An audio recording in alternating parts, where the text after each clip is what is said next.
Sí. Me han pedido hablar en los próximos 20 minutos de virus hepatotropos secundarios. ¿Cuándo pensar en ellos? Pero lo primero que tenemos que entender es qué es un virus hepatotropo secundario y qué son virus hepatotropos primarios.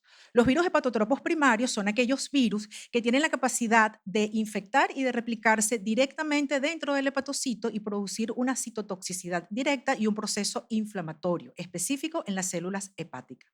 Ampliamente conocidos pues son los virus de la hepatitis A, B, C, D y E, sabiendo que en nuestra región predominan virus de hepatitis A, B y C.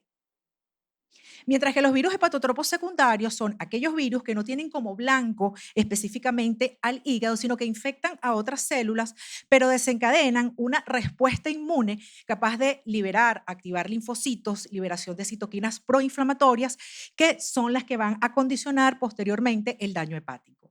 Otros daños secundarios causados por estos virus puede ser la hipoperfusión, que se puede ver en algunos procesos infecciosos virales y que puede producir isquemia. Dentro de estos virus hepatotropos secundarios tenemos a los que pertenecen al grupo de los herpes virus, que tienen la característica fundamental de que después de una primoinfección que puede o no ser sintomática, estos virus quedan en estado de latencia y posteriormente pueden generar reactivaciones que pueden ser de gravedad variable. Y dentro de este grupo tenemos al virus de Epstein-Barr, citomegalovirus, herpes simple 1 y 2, varicela zoster y el herpes virus humano 6 y 8. No sé por qué. Dentro de los otros grupos tenemos el virus del VIH, otros virus como sarampión, rubiola, coxsackie, adenovirus y parvovirus, que son más frecuentes en la población pediátrica, virus causantes de fiebres hemorrágicas como el virus del dengue y de la fiebre amarilla, y desde marzo 2020, el nuevo integrante de esta lista, el virus del SARS-CoV-2. Por motivos de tiempo, voy a enfocar la conferencia en hepatitis por Epstein-Barr, citomegalovirus, herpes simples 1 y 2, dengue y unas pocas palabras en relación al SARS-CoV-2. El hígado, debido a su situación anatómica, al tamaño del parénquima hepático, al papel fundamental que juega el retículo endotelial en los procesos infecciosos, pero sobre todo debido a su anatomía particular vascular, ¿no? Recordando que tenemos flujo arterial por la arteria hepática y flujo venoso por la vena porta, hace que el hígado sea un órgano particularmente susceptible ante procesos infecciosos sistémicos. De tal manera que como gastroenterólogo no es infrecuente que nos consulten en pacientes con procesos infecciosos y alteración de pruebas hepáticas, ya que es un órgano altamente susceptible a patógenos fundamentalmente virales, pero también tenemos que recordar que se puede afectar en procesos infecciosos bacterianos, parasitarios y micóticos. De ahí pues que la alta sospecha, una vez de haber descartado a causas fundamentales o conocidas de afección hepática, tenemos que pensar también en causas infecciosas menos frecuentes. El espectro clínico de la hepatitis por virus hepatotropos secundarios es bastante amplio. Puede ir desde infecciones asintomáticas, un paciente asintomático que de pronto se hace unas analíticas y consigue transaminasas discretamente elevadas. Pueden ser también pacientes que se nos presentan con una expresión clínica leve, pero también se pueden presentar como cuadros de insuficiencia hepática aguda, hepatitis fulminante y muerte. Ahora, ¿de qué depende esta variabilidad en la expresión clínica? Va a depender de la magnitud de la infección sistémica, del grado de virulencia del agente patógeno, de la respuesta inmune del paciente y, muy importante, de la presencia o de la ausencia del daño hepático previo a la infección. Empecemos con el virus de Epstein-Barr, que recordemos que es un virus de la familia del herpes, el virus del herpes tipo 4. Recordemos que se adquiere por vía oral, infecta el epitelio de la orofaringe y luego de activar una respuesta inmune celular para controlar esta primoinfección, el virus queda latente en los linfocitos B por el resto de la vida, con la particularidad de poder posteriormente tener reactivaciones a futuro. La infección por virus de Epstein-Barr es una de las infecciones pues, más prevalentes a nivel mundial. La seroprevalencia en la edad adulta es aproximadamente el 90%. La primoinfección generalmente ocurre en niños y suele ser asintomática. La forma de presentación clásica de la infección por virus de Epstein-Barr es la mononucleosis infecciosa, que se suele presentar generalmente en adolescentes, adultos jóvenes, en donde la tríada clásica nos hace pues sospechar altamente el diagnóstico. La gran mayoría de los pacientes presentan fiebre, adenopatías cervicales, faringitis. Típico al examen o muy característico al examen físico la presencia de esplenomegalia y menos frecuente la presencia de hepatomegalia. Hay hallazgos en el laboratorio que también nos tienen que hacer sospechar altamente de una infección por virus de Epstein-Barr, como es leucocitosis, presencia de linfocitos atípicos y la elevación de LDH. Ahora, en el contexto de una mononucleosis infecciosa, la hepatitis es bastante frecuente. Generalmente el 80 al 90% de los pacientes con mononucleosis infecciosa tienen hepatitis con un patrón típicamente hepatocelular, pero característicamente las elevaciones de las transaminasas suelen ser menor a 1000. Entonces esto quizás nos permite diferenciarlo un poco de las infecciones de los hepatotropos primarios. El patrón colestásico es poco frecuente, generalmente se ve en menos del 50% de los casos, en donde lo que podemos encontrar es una discreta elevación de GGT y fosfatasa alcalina, siendo la ictericia muy infrecuente. Y generalmente la hepatitis en el contexto de un paciente con mononucleosis infecciosa es leve de resolución espontánea. Ahora bien, es posible que podamos encontrar pacientes con hepatitis aguda por virus de Epstein-Barr sin características de mononucleosis infecciosa. Y la respuesta es sí, representa menos del 1% de las hepatitis virales agudas y generalmente lo solemos ver en pacientes de edad mayor a los pacientes con la mononucleosis infecciosa típica. Generalmente son pacientes mayores de 40 años con un promedio de 60 años. También suele ser leve, autolimitada y la tenemos que sospechar en el contexto de un paciente adulto que se nos presente con un cuadro de hepatitis viral, pero que encontremos linfocitosis y esplenomegalia, que no suele ser pues, tan frecuente en nuestros pacientes con hepatitis por virus primarios. En cuanto a las herramientas diagnósticas, pues, eso está muy alto. Es el cable, el cable.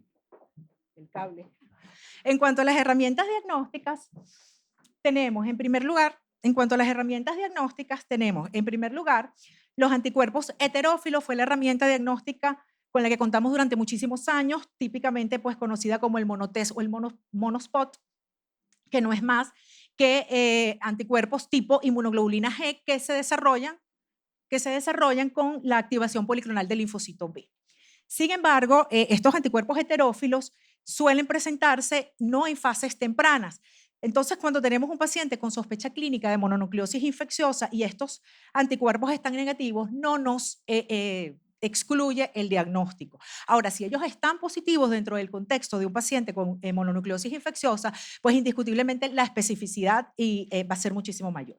Entonces, siempre se recomienda pedir pruebas diagnósticas, como es la presencia de los anticuerpos contra la cápside del virus, IgG, IgM. Los anticuerpos IgM suelen presentarse desde las fases iniciales de la infección y suelen persistir durante un periodo de 3 meses, mientras que la IgG permanece positiva de por vida. Otra prueba diagnóstica, por supuesto, mucho más específica, es la detección del DNA por PCR, la determinación del anticuerpo contra el núcleo del virus de Epstein-Barr, que generalmente se hace positivo en etapas tardías, ya cuando el virus establece la fase de latencia. Se dice que más o menos alrededor de las 6 a 12 semanas ya podemos encontrar este anticuerpo positivo. Y finalmente la biopsia hepática, que para casos muy, muy seleccionados es que se puede pues, solicitar biopsia hepática para aclarar el diagnóstico. Recordar que el virus de Epstein-Barr, al producir activación policlonal, va a generar producción de anticuerpos tipo IgG, que son capaces de reaccionar contra antígenos de otros virus, pero que también va a ser capaces de reaccionar contra autoantígenos. Entonces, esto tenemos que tenerlo en cuenta porque en el contexto de un paciente con infección por virus de Epstein-Barr podemos tener falsos positivos. Y hay descrito muchísimos casos en donde podemos tener serologías falsas positivas para el virus de la hepatitis A y para hepatitis autoinmune. Recordemos que el virus de Epstein-Barr es un virus que también está asociado con el desarrollo como agente desencadenante de enfermedades autoinmunes y de enfermedades oncológicas, fundamentalmente hemato-oncológicas como los linfomas. Entonces podemos tener, debido a esa activación policlonal, falsos positivos para hepatitis A y para hepatitis autoinmune. Entonces hay que estar muy pendiente y en estos casos lo que se sugiere es repetir la serología para el virus de hepatitis A, la inmunoglobulina M, a las 2 o 4 semanas donde ya debería estar negativo, donde debe estar negativo, hacer por supuesto seguimiento de los autoanticuerpos en caso de que nos dé serología falsa positiva para hepatitis autoinmune, los cuales se van a negativizar en un periodo de 1 o 3 meses. Y si seguimos pues con la duda diagnóstica, indiscutiblemente el PCR para el virus de Epstein-Barr. ¿Qué quiere decir esto? Que tenemos que tener un alto índice de sospecha de infección por virus de Epstein-Barr en pacientes con hepatitis aguda, aún si otras pruebas serológicas son positivas. Breves palabras sobre relación entre virus de Epstein-Barr y enfermedad hepática crónica. Como les dije anteriormente, hay mucha asociación entre infección de virus de Epstein-Barr y enfermedades autoinmunes, como lo es la hepatitis autoinmune, tanto tipo 1 como tipo 2. Se suele presentar 3 a 5 meses después de la infección por el Epstein-Barr. De tal manera que cuando tengamos un paciente que ya hemos confirmado infección por virus de Epstein-Barr, que mejora, pero que en 3 meses vuelve otra vez con alteración de las pruebas hepáticas, descartar o pensar en la posibilidad de una hepatitis autoinmune inducida por Epstein-Barr. Por supuesto, se diagnostica, pues en este periodo ya hay disminución de la inmunoglobulina M. Recuérdense que la inmunoglobulina M se hace negativa ya al tercer mes y por supuesto lo confirmamos con las características histológicas típicas de hepatitis autoinmune. Otro trastorno o condición que puede generar enfermedad hepática crónica es en los pacientes trasplantados, en donde el virus de Epstein-Barr es el responsable de los trastornos linfoproliferativos post-trasplante, siendo pues una causa importante de falla hepática en estos pacientes.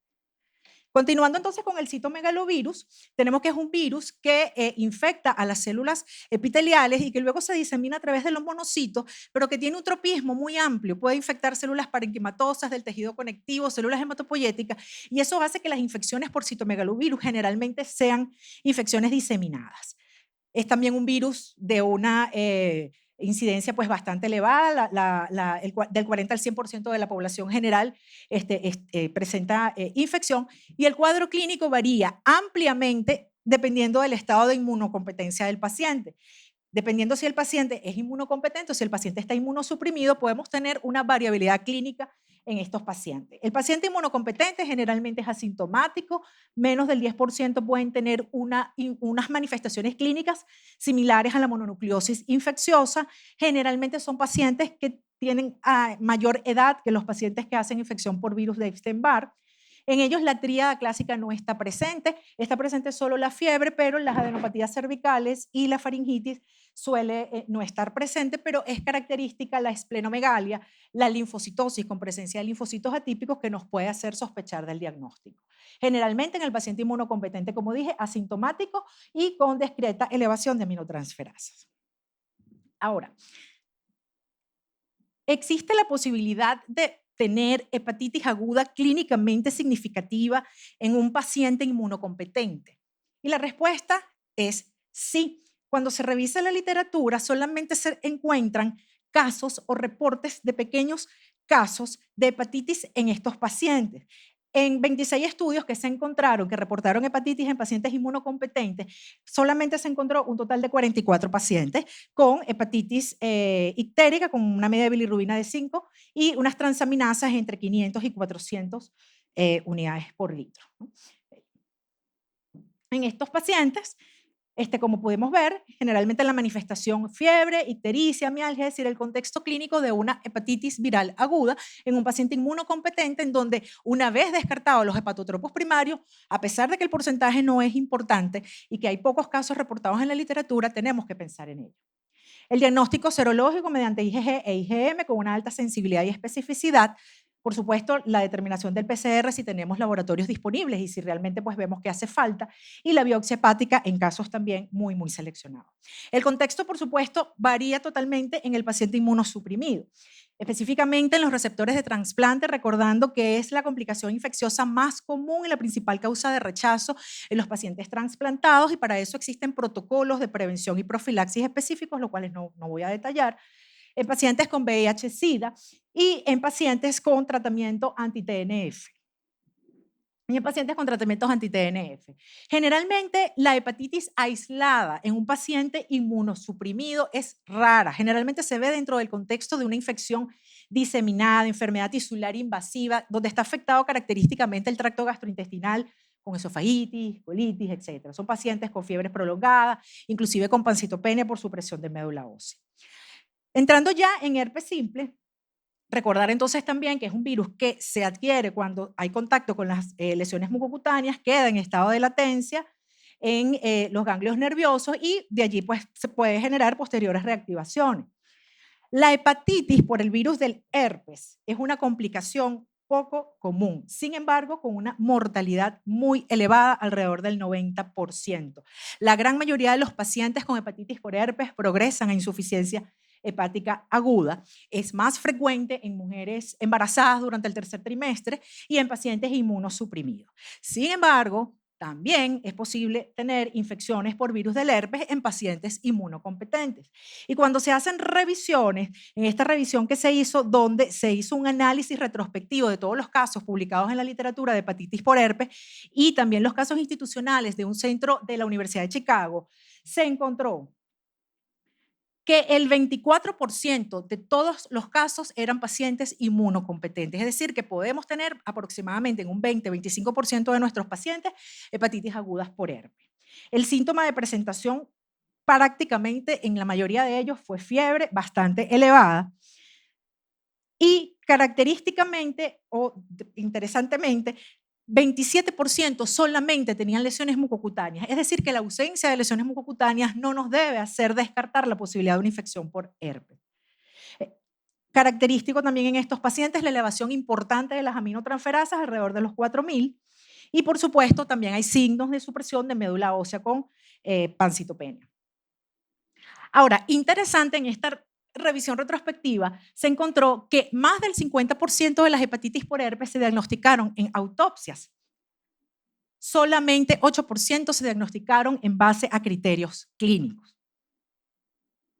La mortalidad elevada, alrededor del 74%, y cuando se analizó el comportamiento entre los pacientes que fueron tratados porque se sospechó clínicamente versus los que no se trataron, se pudo observar que hubo una disminución estadísticamente significativa de 88 a 51% en los pacientes tratados versus los no tratados. ¿Qué nos quiere decir esto? Que tenemos que tener un alto índice de sospecha en la infección por el virus, en la hepatitis por el virus del herpes. El diagnóstico, las pruebas serológicas suelen ser muy limitadas, con falsos positivos y negativos. Lo más, pues, digamos, específico que pudiéramos tener quizás a la mano, y si contamos con un laboratorio que disponga de él, es el DNA por PCR y finalmente la biopsia hepática, que es el gold estándar. Sin embargo, si no disponemos y tenemos un alto índice de sospecha, lo que está recomendado es el tratamiento empírico, porque si bien es cierto que es una infección con una alta mortalidad, es una de las principales causas de insuficiencia hepática aguda tratables, pues como ya vimos, el tratamiento empírico muchas veces disminuye la mortalidad en estos pacientes. Cuando se hizo el análisis en este estudio de cuáles eran los factores de mal pronóstico, se encontró que edad avanzada, sexo masculino, el estado de inmunosupresión obviamente, el grado de elevación de aminotransferasas y la presencia de coagulopatía y encefalopatía eran factores de mal pronóstico. Entonces creo que el mensaje es que ante todo paciente que nosotros encontremos con estas características en el contexto de un cuadro de una insuficiencia hepática aguda, después de haber descartado otras causas, si no disponemos de métodos diagnósticos, debemos pues entonces empezar con tratamiento empírico. Breves palabras sobre el virus del dengue. Sabemos que es un virus transmitido por vectores, hay 4 serotipos. La infección por un serotipo no da inmunidad contra otros, es decir, que pueden haber infecciones secundarias y las infecciones secundarias generalmente están asociadas a ser infecciones más severas, ¿no? La afección hepática suele ser frecuente en la infección por dengue. Los 4 serotipos pueden dar afección hepática, aunque últimamente se ha descrito que el serotipo 2 es el que está más involucrado en la hepatitis. Y característicamente, recordar que si bien es cierto, hay elevación de las aminotransferasas que suele ser moderada y transitoria, característicamente hay mayor elevación de la AST sobre la ALT, producto de la liberación de ACT de origen muscular. Raro la insuficiencia hepática aguda por dengue y no hay reportes de enfermedad crónica por este virus. Las pruebas diagnósticas ampliamente conocidas, pruebas directas que se suelen utilizar en los primeros 5 días, como es el antígeno y el RNA por PCR, y las pruebas indirectas, que es la serología, que ya a partir del 5.º día es que suelen estar positivas. Hay dos puntos que son importantes recordar en los pacientes con dengue. En primer lugar, es posible también la coinfección por otros virus hepatotropos. En nuestras áreas, que son áreas, digamos, endémicas, tropicales, con una alta pues, prevalencia de infección por estos virus, puede haber también coinfección con el virus de hepatitis A, sobre todo en áreas donde el nivel socioeconómico pues, es deficiente. Y estos pacientes se sospecha porque suelen tener más complicaciones. Entonces, cuando vemos un paciente con clínica de dengue, pero vemos que es una evolución, como que no nos está terminando de cuadrar, no descartemos la posibilidad que pueda tener una coinfección por virus hepatitis A. Y otro punto que tenemos que tener muy en cuenta en estos pacientes es la toxicidad por paracetamol. Recordar que es la gente que más se utiliza dentro del tratamiento sintomático del dengue y es un medicamento que produce hepatotoxicidad dependiendo de la dosis, pero si ya sabemos que estos son pacientes que ya tienen por la infección un daño hepático, el uso después de paracetamol puede producir hepatotoxicidad aún en dosis terapéutica. ¿Qué se recomienda? Bueno, evitar usarlo y si se va a usar con precaución, no superar 3 gramos al día, máximo 7 días y hacer un monitoreo de transaminasas porque al empezar a elevarse debemos suspenderlo.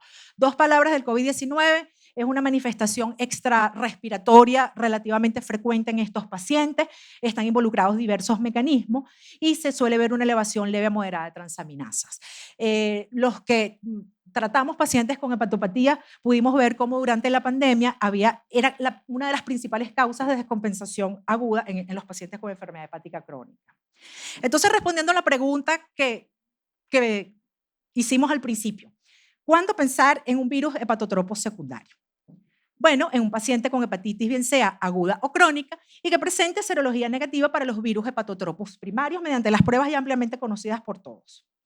En pacientes con hepatitis y que tengan síntomas sistémicos o exantémicos. En este caso, pues pensar Epstein-Barr, citomegalovirus, dengue.